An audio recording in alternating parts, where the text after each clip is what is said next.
Hi, welcome to Pennsylvania Newsmakers, and thanks for watching. Well, we're pushing into 3 months, and the Pennsylvania state budget is still not adopted.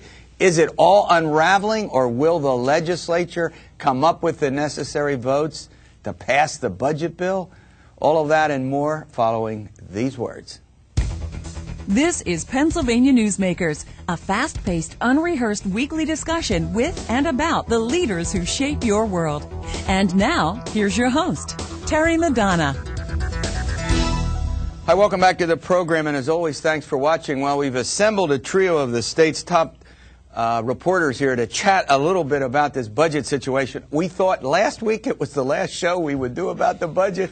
It ain't so. Say it ain't so. Sitting on my right is Brad Bumsted. He's with the Pittsburgh Tribune Review, a columnist and a reporter. Across the way is Robert Swift from Times-Shamrock Newspapers. I finally got that right. Right, Robert, after all.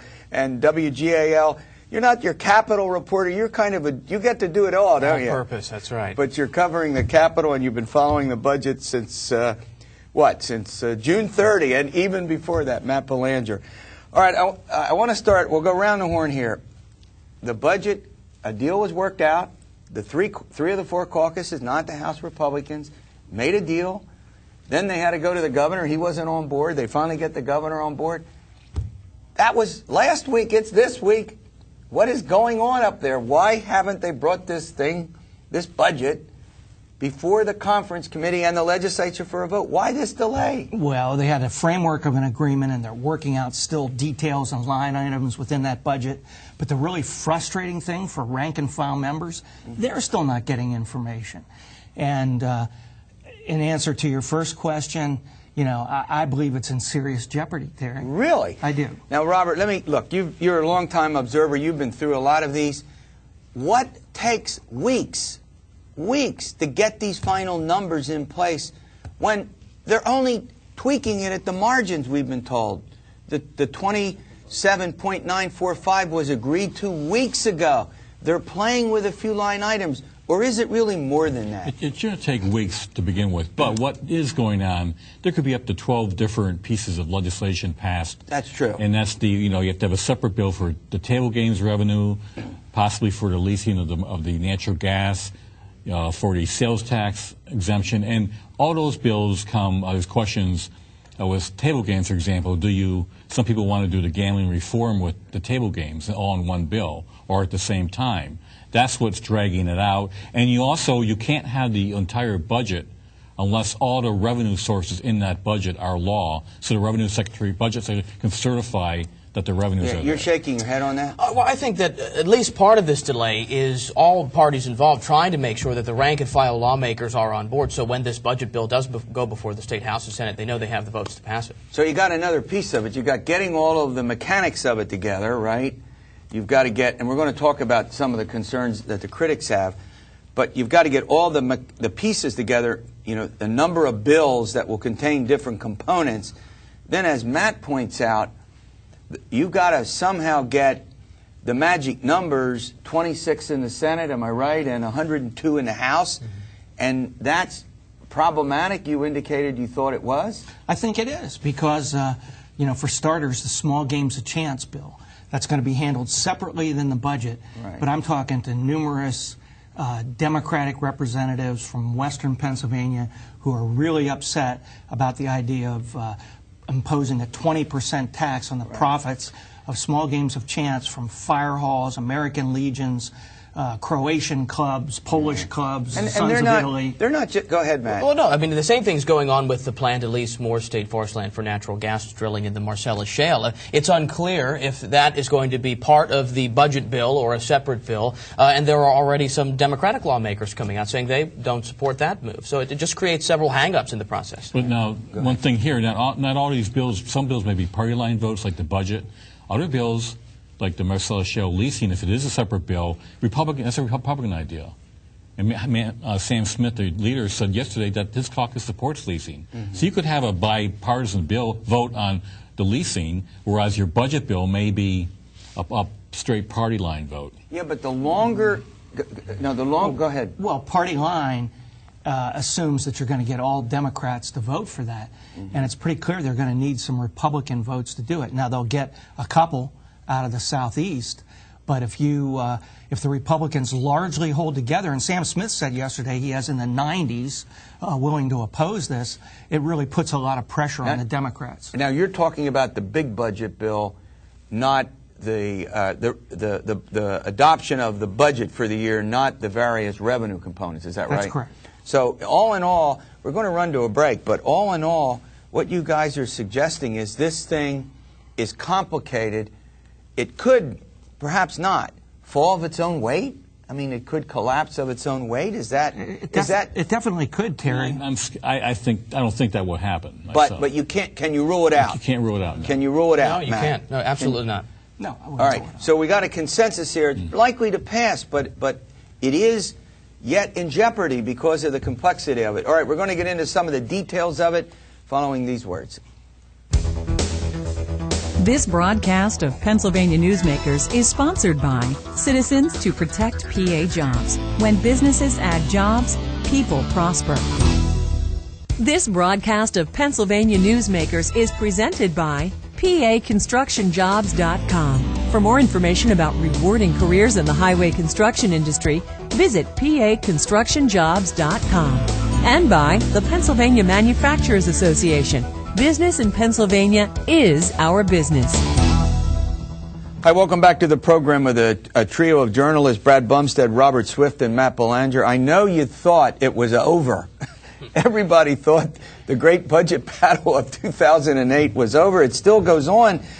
Matt, let's talk a little bit about this process and how long it's taken and what is the process created in terms of the rise of the critics, do you think? Well, Brad and RB obviously have a little bit more broad perspective of how this was in years past, but I think the prolonged nature of this year's budget impasse really just offers up an opportunity for people to take a look at the specific proposals before a vote happens and to find problems with it. And I think that's what we keep running into here. There's a deal on the table, people pick it apart, and then the lawmakers, we're not so sure anymore. I mean, the newsprint and the TV folks are getting, because I'm getting them, press releases put out by different organizations complaining about various. I want to get into some of the, but Robert, let me ask you this question. You've been through a lot of these, as Brad has been.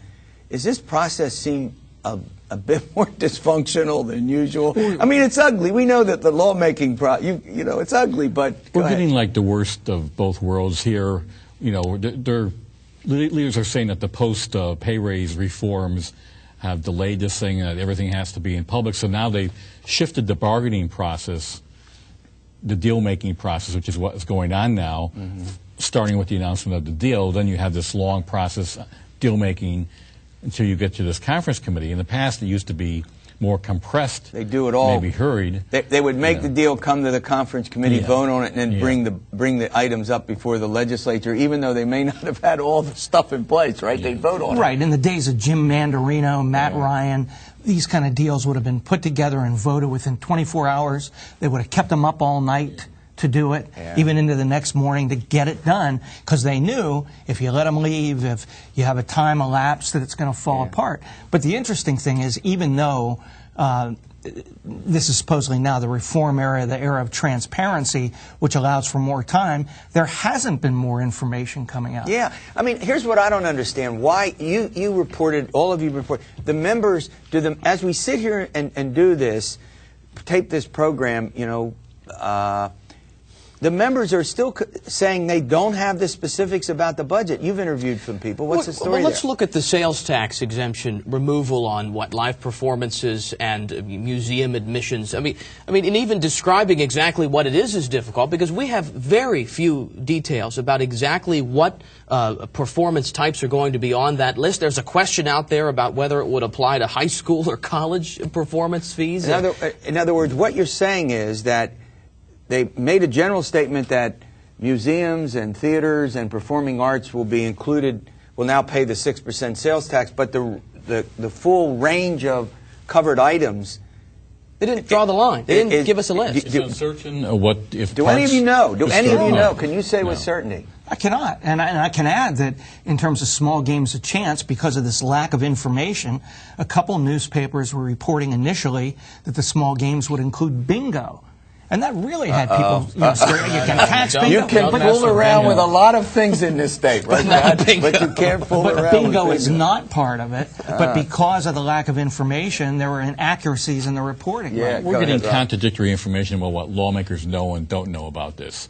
I saw a press release from a lawmaker who's opposed to the leasing of Marcellus Shale. He's on the Appropriations Committee and said they're considering a 24% cut in the budget for the Department of Environmental Protection. Yeah, I saw the same one. Where'd that come from? You know, it was on a press release. Where's that coming out? Thin air? So in other words, the failure to get the deal done in a way that they could put the information out has meant that all these conclusions, rumors leading to conclusions, have been put out in public, and so there's a lot of misinformation.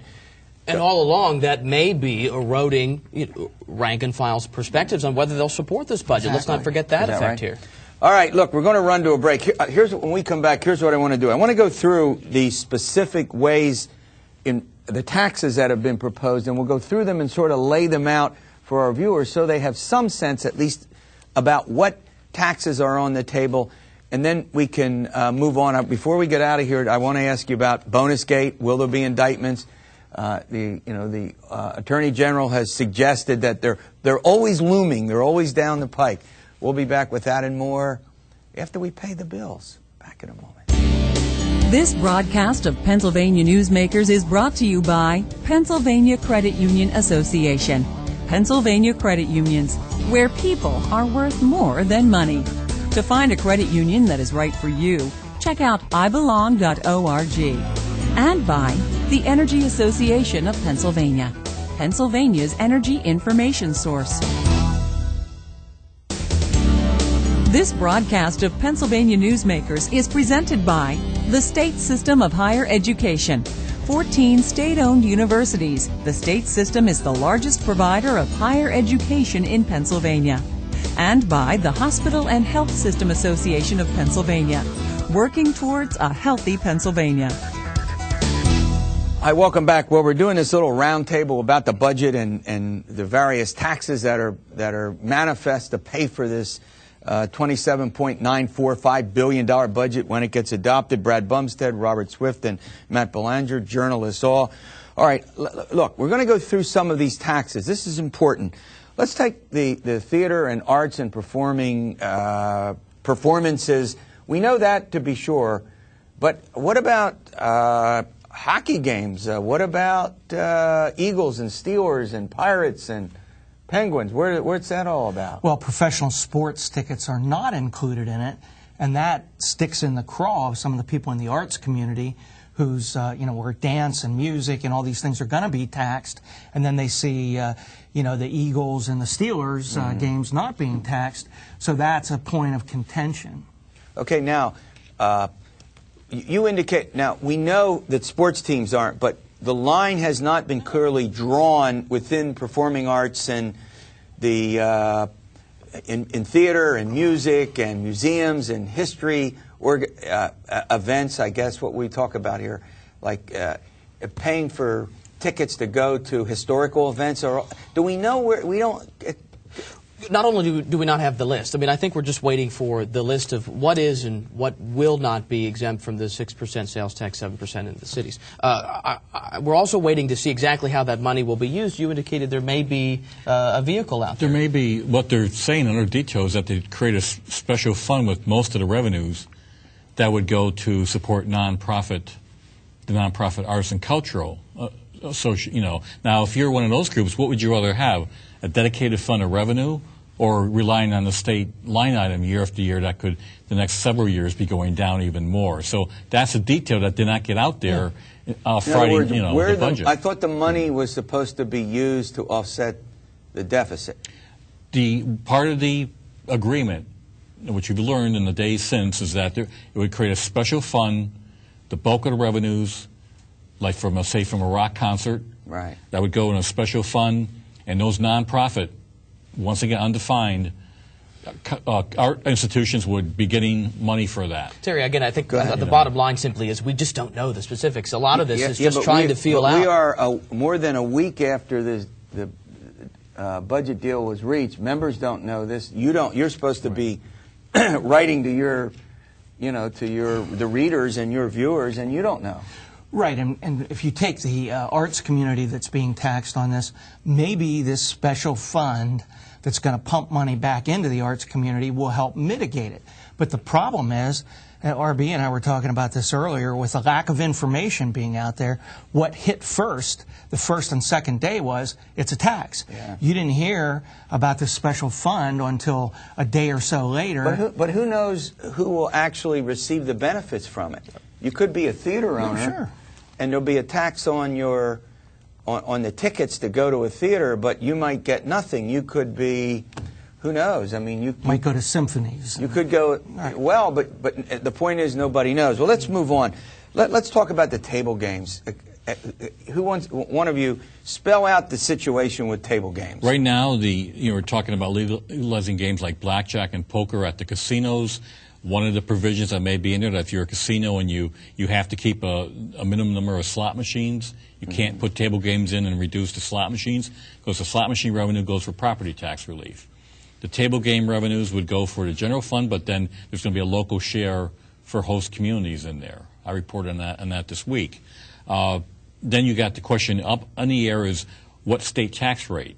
Could be anywhere from 12% to 24%. Right. That's up in the air. So these are all, once again, the other big thing with table games, Senate Republicans are insisting that any table games law be accompanied by a gambling reform law. Right. And at the same time, and that in itself is, they've passed a bill in the Senate, but in the House, but not in the House. That's not necessarily a Go ahead. couple. And the legislature has demonstrated in the past that agreeing on gambling reform is a Herculean task. It's taken sometimes months, almost a year in one case, to agree to a gambling reform bill. All right, let's talk quickly, and then we're going to run to a break, about tax amnesty. Now, the way it stands, the people who haven't paid taxes, that's estimated, what, over $1 billion? Yeah, $1.6 billion. That is owed to the state of Pennsylvania. And what is the deal? That there'll be a window of opportunity? Go ahead. That's really been efforted by Lancaster County Republican John Baer, representative, and he has put together this idea that the state can forgive the penalty fee and then half of the interest that people would owe on their back taxes, individuals or companies really, and encouraging them to pay that, catch up in a 90-day window they offer. And there's also going to be a penalty if you don't take advantage of the program. You'll have to pay 5% more when and if you pay in the future. I guess if they haven't paid $1.5 billion all these years, the likelihood that they're going to get it in the future is not very high, is it? It's actually $3.2 billion in uncollected taxes, but the Department of Revenue says 1.5 or 1.6 is collectible. Correct. Yeah, but then I thought Governor Rendell at one point said that $190 million is what they reasonably expect to collect. Is that, I mean, well, it was successful in other states. I mean, I think New Jersey recently did it. Yeah. They saw tremendous success with the tax amnesty program. I think when you're willing to offer, the last time it was done in Pennsylvania, they just waived the penalty fee. I don't think they waived any of the interest costs. This time around, they're not only getting rid of the fees, they're also going to allow you to just pay half of that interest. All right, we're going to take a commercial break. Isn't it nice we're talking about all these taxes and things that folks are going to have to pay? We'll be back in a moment.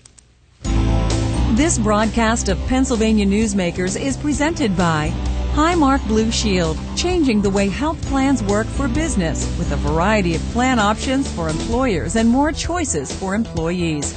Information is available at highmark.com. Have a greater hand in your company's health. And by the Pennsylvania Healthcare Association, the future of long-term care.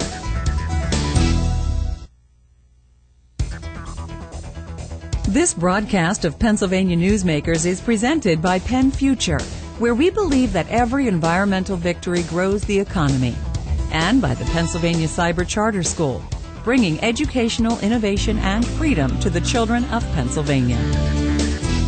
Hi, welcome back to the program. We're talking about how to pay for this new state budget if and when it gets adopted. There's one other big tax we haven't mentioned, and that is if you're a smoker, look out. Yeah, you're going to see a 25-cent per pack increase in cigarettes, and there's also going to be a tax on little cigars, which are made with cigarettes made with pipe and cigar tobacco. Are they called cigarillos? No, I they're don't not smoke. cigarillos. Oh, Cigarillos I got that wrong. Taxed. I got that. Yeah, I've been right. saying that. They're not. They're like cigarillos. Once again, there was confusion. This around is the all capital too bills. complicated for me, guys. But the point is that they'll be taxed. I don't think there's a great deal of sympathy for smokers, although there is some. In some quarters, there's concern about piling on taxes on one particular group. All right, look, this is going on and on and on, and there are agencies that still don't have their money and loans that are being taken out. Is there some kind of a deadline here, Robert? There's a ticking time bomb here. People forget that we're in a stopgap budget, no state aid for county-run social service programs, Head Start, early education. United Way organizations have been fronting money to those groups to keep them afloat. They said that at the end of this month, September 30th, they won't have the resources to do that. That's pressure on House Democratic lawmakers who may be upset about some of the things, but they're also going to be feeling pressure to get the money flowing to those groups again. All right, before you leave, we got to go to the, I think maybe other than the budget, the number one topic in Harrisburg, everybody is waiting for the other shoe to drop. Will the Attorney General of the state of Pennsylvania come down with additional indictments? We know that there have been folks called into the grand jury from the Republican side, right, Brad? Oh, sure. Particularly in the House. Any word at all from either of you three? You cover this stuff every day. I'll tell you this, the only word we have, he's now a declared candidate for governor. We know that. And so we know that. So now anything that happens under that, aura. But nothing. Matt, no specifics. Completely consumed with the budget. I mean, this is completely gone by the wayside. Corbett's undergone a great deal of criticism over the past couple months for not having indicted any Republicans and for now being a declared candidate for governor who's soon going to announce something.